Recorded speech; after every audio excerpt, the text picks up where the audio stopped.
For 5 years I financed my sister while she laughed and said, "He was born a loser and will die loser." When I found out, I didn't say anything. Month later, when she came asking for help. For 5 years I gave everything to my sister Lisa. Not because I had to, but because I wanted to. It's just who I am. I became a doctor because I believe in helping people. And when it came to my own family, I thought there was nothing more important than being there for them. Lisa and her husband, Mike, were constantly struggling with money. Every month there was a new problem, a new reason they needed help. And each time, they turned to me. It started small, covering their overdue bills, buying groceries when their refrigerator was empty. Then it escalated. When Mike's car broke down and they couldn't afford to fix it, I paid. When they were late with the rent again, I sent them the money. When they wanted a new place because their old place was too small and depressing, I bought them one.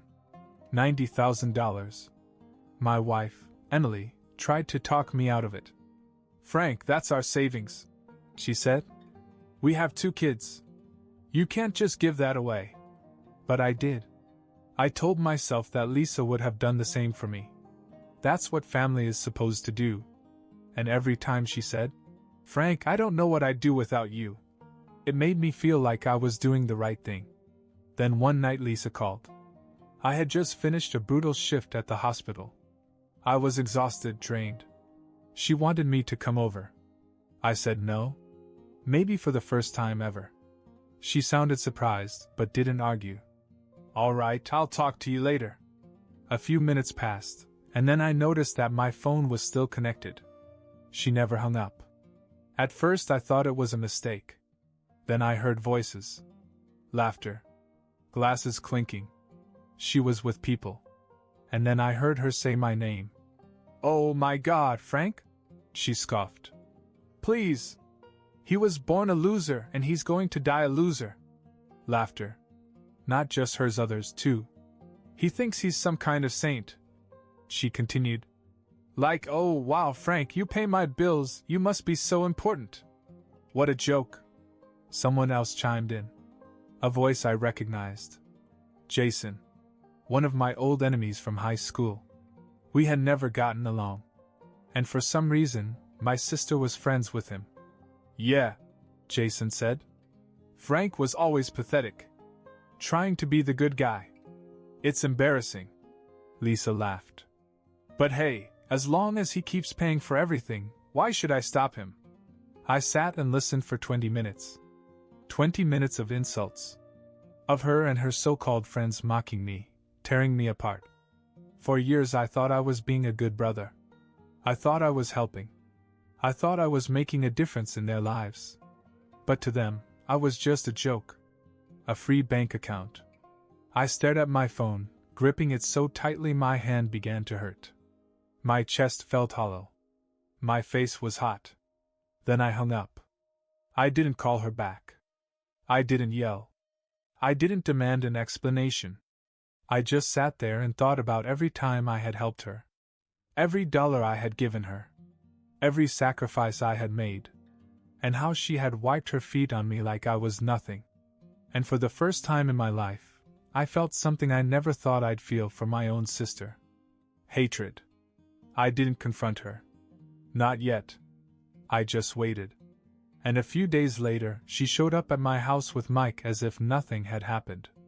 A few days went by and I didn't say anything to Lisa. I didn't text her. I didn't call her. I barely talked to my wife, Emily, about it. I just kept replaying the conversation in my head, over and over. Every word, every laugh. I wanted to believe that I had misheard. That maybe I had taken it out of context. But I knew what I heard. And the worst part? It wasn't even anger that hit me first. It was humiliation. I had spent years sacrificing for Lisa, putting her needs ahead of my own family, ahead of my own future. And all the while, she saw me as pathetic. Then, as always, she showed up unannounced.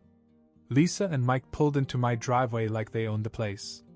No warning, no asking if we were home or busy. That was just the way they were.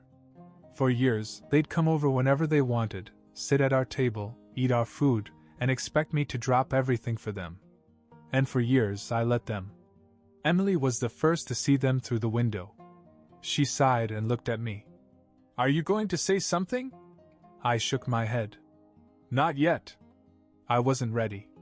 I didn't even know what I wanted to say. The doorbell rang, and before I could even get up, Lisa and Mike came in as if they lived there. My son, Ethan, was in the living room playing video games. My daughter Sophie was in the kitchen with Emily. Lisa grinned as if nothing had happened. Hey, Frank. We were in the neighborhood, thought we'd stop by. Mike patted me on the shoulder. What's up, man? I nodded but said nothing. Lisa plopped down on the couch and scrolled through her phone. Man, I'm starving. Do you have anything to eat? Emily turned from the kitchen. Actually, we were just about to go out. Lisa barely looked up. Oh, where? Just a family dinner, Emily said. The four of us. Lisa frowned. You didn't invite us? Emily smiled, but there was no warmth in it. We didn't know you were coming. Lisa rolled her eyes, as if we were the ones being rude. Whatever. We'll just hang out for a while. I stood there, watching them make themselves comfortable, acting like nothing had changed. Like I hadn't heard every horrible thing she said about me. And I realized this wasn't just the first time she talked about me that way. She had always seen me that way. It was like something inside of me broke. I wasn't angry. I wasn't sad. I was just done. So I didn't argue. I didn't tell her to leave. I just ignored her. When they spoke to me, I kept my answers short. When Lisa made a joke, I didn't laugh. And when she asked for food again, Emily simply said, We're not cooking tonight. It was subtle, but Lisa and Mike sensed it. The energy was different. I wasn't playing along anymore. After about an hour of awkward small talk, Lisa stretched and yawned. All right, we should probably get going. Mike stood up. Yeah, man, let's get a beer soon. I just nodded. No handshake, no. Yeah, sounds good. Just silence. Lisa hesitated for a second. Maybe for the first time she felt something was wrong. But she didn't say anything. When they left, Emily looked at me. You can't let them keep doing this. I exhaled slowly. I know. I wasn't going to. Not anymore. And then, a month later, Lisa came back. Not to visit. Not to thank me. She needed money. Again. And this time I was ready. Lisa didn't come over for a month. She must have sensed something was wrong, because the texts started pouring in. Hey, haven't heard from you. Is everything okay? Let's have dinner soon. We miss you. Frank, why are you ignoring me? I ignored most of them. The ones I answered I kept short. No warmth. No energy. They didn't deserve it. Then one night my phone rang. Lisa. I stared at it, debating. I knew exactly what it was. I could feel it. Against my better judgment, I answered it. Frank, hey! She chirped, way too happy. How's my favorite brother? I didn't respond to the fake enthusiasm. What do you need, Lisa? A pause. Then a nervous laugh. Wow, can a sister just check in? I remained silent. She sighed. All right, fine. We need your help. Things have been tough. There it was. She went on, her voice dropping to that helpless tone she always used when she wanted something. Mike lost his job again, and well, we're behind on some bills. I almost laughed. Of course Mike had lost his job. The man barely worked. Lisa continued. It's really bad this time, Frank. We're behind on the rent. We could lose the apartment. The apartment I bought for her. I clenched my jaw. Lisa, I can't help you this time.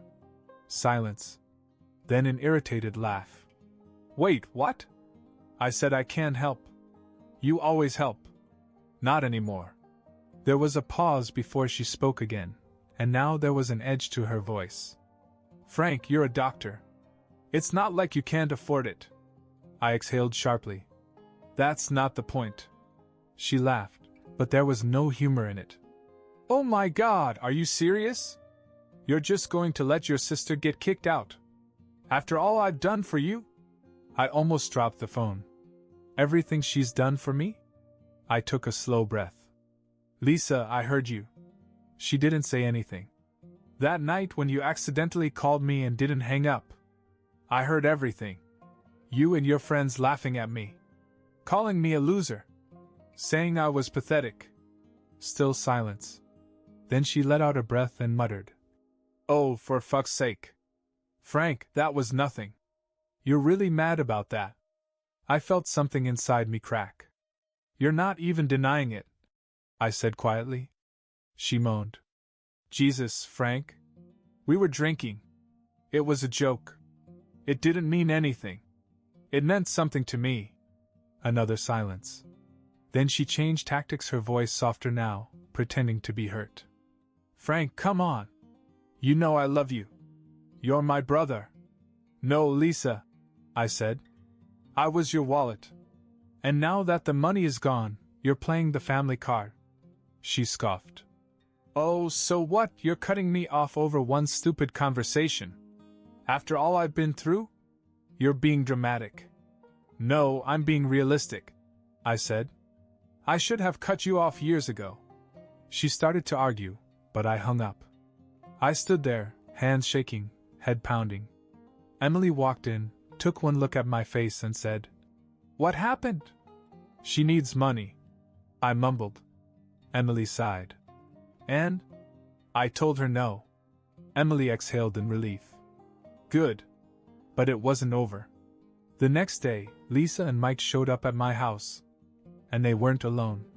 The next evening, as the sun was setting, I heard a car pull into my driveway. I looked out the window and felt my stomach tighten. Lisa and Mike. And they weren't alone. Jason was with them. Jason, the same guy from the phone call. The same guy who had laughed at me for being pathetic. The same guy who bullied me in high school, shoving me into lockers, mocking me in front of girls, spreading rumors about me. What the hell was he doing here? Emily came up behind me. What is she doing? I don't know, I said. But I had a bad feeling. The doorbell rang. I didn't move. Then, before I could decide what to do, Lisa banged on the door. Frank! I know you're home. Open up. Emily crossed her arms. Don't do it. I wanted to listen to her. I should have listened. But something was boiling inside of me. Lisa bringing Jason here wasn't an accident. She was trying to intimidate me, to make me feel small again. I wasn't that kid anymore. So I opened the door. Lisa was standing there with a fake, tight-lipped smile. Mike was standing behind her, arms crossed, looking pissed. And Jason? He was grinning like it was a joke. Hey, little Frankie. Jason grinned. Been a long time. I ignored him and looked directly at Lisa. Why is he here? Lisa rolled her eyes. Relax, it's no big deal. We were just talking and Jason said he should come along to help, mediate things. Mediate? I repeated. Lisa sighed, like I was wearing her out. Frank, look. I get it, you're angry about what you think you heard. But your family. I need you right now. We're in serious trouble. I leaned against the doorframe. That's not my problem. Her eyes narrowed. Wow. So that's it? You're really just going to cut me off? I nodded. Yeah, I am. Mike, who had been silent the whole time, suddenly stepped forward. You're a selfish piece of shit, Frank. I raised an eyebrow. Selfish? Jason snorted. Yeah, Frankie, come on. You're loaded and your own sister is struggling. What kind of brother are you? I looked at all three of them and let out a short laugh. You know what's funny? If I had said yes, if I had given Lisa more money, you guys would still be calling me a loser behind my back. Lisa groaned. Frank, stop. You're making a bigger deal out of this than it is. I shook my head. No, I'm just tired of being a jerk. Jason chuckled and muttered. Always so dramatic. I turned to him. And you? You used to make my life hell? Now you show up at my house trying to make me feel guilty? I stepped forward and lowered my voice. Get the hell off my property. Jason's smirk faded. Lisa scoffed. Jesus, Frank. You're really kicking us out? I crossed my arms. You were never invited. Mike muttered something under his breath, then grabbed Lisa's arm. Forget him. He's a lost cause. Lisa shook him off. No. Frank, I beg you. This isn't just about me. My kids, Dash. They'll be fine. I cut in. I helped your oldest get through college, and I know for a fact that your youngest still talks to Mom and Dad. If they need help, they'll go to them. Not you. She blinked, stunned. I continued. I didn't cut off your children, Lisa. I cut you off. For the first time, she had nothing to say. Jason sighed dramatically. This has been a waste of time. He turned and walked to the car. Mike followed. Lisa stood there for another moment, as if she wanted to say something. Then she finally turned and left. I closed the door behind her. Emily came up, still tense. That was worse than I thought. I nodded. She's not done. And I was right. Because a few days later, Lisa did something I never thought she'd do. She turned our parents against me. I knew Lisa wasn't done. She never accepted defeat. A few days after she showed up at my house with Jason and Mike, my mom called. Frank, she said, her voice tense. What's going on between you and Lisa? I sighed. What did she tell you? She said you refused to help her when she and Mike were on the verge of losing their home. She said you turned your back on family. I pinched the bridge of my nose. Did she say anything else? Mom hesitated. She said you were acting strange. That Emily is trying to keep you away from the family. Of course. That was Lisa's move, paint me as the bad guy, throw Emily under the bus, make herself look like the helpless victim. I had planned to keep this between Lisa and me. I didn't want to drag our parents into it. But now she had forced my hand. I took a breath. Mom, I need you to listen to me carefully. There's something you don't know. And then I told her everything. The 5 years of financial support. The apartment. The car repairs. The education bills. The groceries. The utilities. The endless cycle of Lisa needing, and me giving. Then I told her about the phone call. How Lisa had forgotten to hang up. How I had sat there, listening to my own sister trash me in front of Jason and others. How she laughed about me. Called me a loser. By the time I finished, there was complete silence on the other end. Then Mom exhaled sharply. Oh my God! I didn't want to tell you, I admitted. But she's trying to turn you against me. I had to. Mom's voice was cold now, something I had rarely heard from her. And after all that, she still had the nerve to ask for money? Yes. There was another pause, then a muttered. Unbelievable. I could hear Dad in the background. What's going on? Mom must have put me on speaker, because she started explaining everything. As she spoke, I heard Dad's breathing change. He was getting angrier by the second. When she finished, he growled. That ungrateful little. He cut himself off, probably trying to keep his temper in check. Then, to my complete shock, he said, Frank, don't give her another goddamn cent. I blinked. Dad had always been the keep the peace type. But this was different. She's taken advantage of you for too long, he continued. And now she's trying to make you the bad guy. No. That's not happening. I swallowed. Thanks, Dad. Mom sighed. She's not going to like this. You know how she is. I don't care, I said. She made her choice. And she did. Because when Lisa found out I had told our parents the truth, all hell broke loose. She blew up my phone with texts and calls. I ignored them. Then she texted in the family group chat. Lisa. Wow, Frank. You just couldn't keep your mouth shut, could you? You turned Mom and Dad against me. I hope you're happy. No one responded. Then, an hour later, I got a call from her oldest son. I hesitated but answered. Hey man. Uncle Frank, he said. I just wanted to say, I'm sorry for everything my mom did to you. I closed my eyes, exhaling. You don't have to apologize for her. She's been acting crazy since your parents confronted her. Yelling, blaming everyone but herself. I just want you to know, I don't support what she did. And neither does my brother. That was all I needed to hear. Lisa had officially lost everything. She had burned every bridge. And for the first time in years I felt free. I thought it was over. Lisa had lost me. She had lost our parents. Even her own kids weren't siding with her. But she wasn't done. A week after my parents cut her off, Emily and I were out grocery shopping when I got a call from an unknown number. I usually don't answer those, but something told me to pick up. Frank, a voice slurred on the other end. Mike. What do you want? I asked.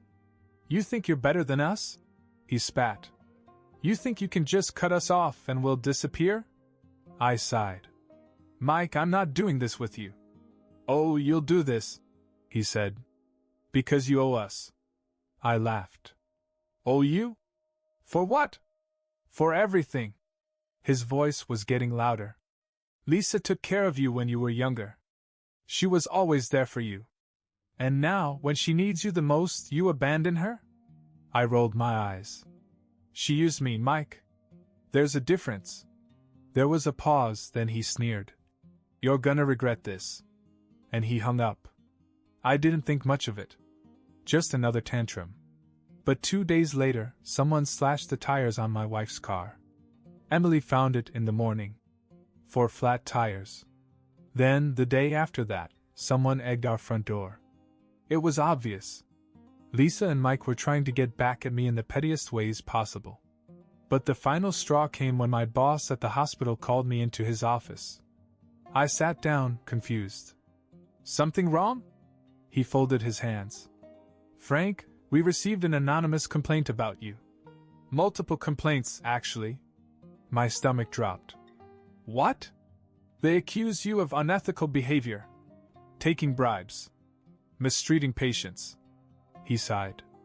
We know it's nonsense, but we have to file a report and go through the motions. I just wanted to give you a heads up. I clenched my jaw. Lisa. She and Mike were trying to destroy my career. I took a deep breath and nodded. I appreciate you telling me. When I got home, I told Emily everything. She stared at me then said, That's it. We're going to the police. I hesitated. It won't prove anything. She shook her head. They slashed my tires. They vandalized our house. They're trying to ruin your job. We're not letting them get away with this. So we did. We filed a police report for the vandalism. I had security cameras installed. And I made sure Lisa and Mike knew it. 2 days later, I sent Lisa a final message. If you or Mike come near my home, my family, or my workplace again, I will press charges. You are officially cut off. You have no one left to manipulate. Good luck. She didn't respond. But I heard through my parents that Lisa and Mike were struggling, badly. With no money, no help, and no one left to bail them out, they were drowning in debt. And no one cared. She did this to herself. And for the first time in my life, I felt absolutely nothing for her. No guilt. No sadness. Just peace.